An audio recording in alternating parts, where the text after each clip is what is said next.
Hi guys, I'm Dr. Julia Vaizer. Welcome to the IU Health Indianapolis Motor Speedway Infield Care Center. Today we're here ahead of the 2025 season driver physicals.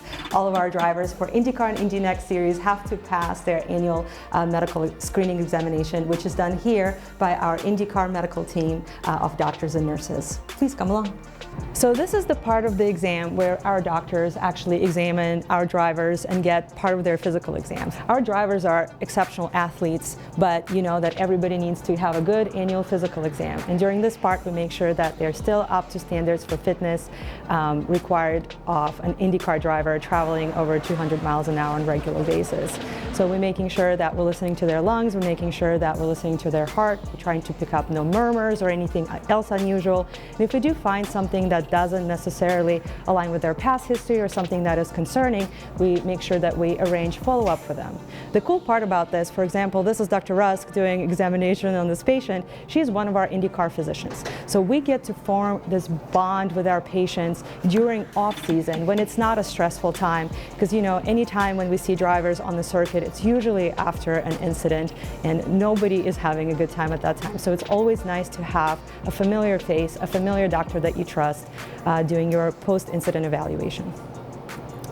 During this portion of exam, Dr. Rusk is examining this patient's eye coordination, and it is part of our typical neurologic examination, along with some other things that we do, like sensation testing. We check their strength, we check their reflexes, we check their stability.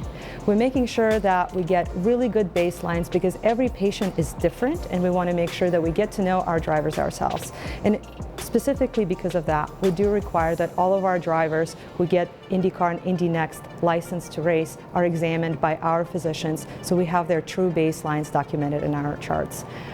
As part of a neurologic examination, we don't only do a physical examination, but we also do several different baselines that we then have during the season to come back to if we need to evaluate driver for a concussion or clear them from a diagnosed concussion. For that part, we also have a neurologist, Dr. Vargas, who is a sports neurologist who's been traveling with INDYCAR for the past season and is continuing to improve safety for our drivers and members of the paddock. So as part of our concussion screening, we get some baselines. This is one of the baselines that we get called King Devig. This is one of the sideline concussion screening tests. It's one of many that we use because unfortunately right now there's not one perfect test for something like that. But it definitely helps us to make sure that our drivers are safe and we're taking good care of them before we're releasing them out to go racing. Well, now that you caught a glimpse of some of the things that we do for our physical examination ahead of the medical screening, I appreciate you guys joining along, and I will see you at the racetrack soon.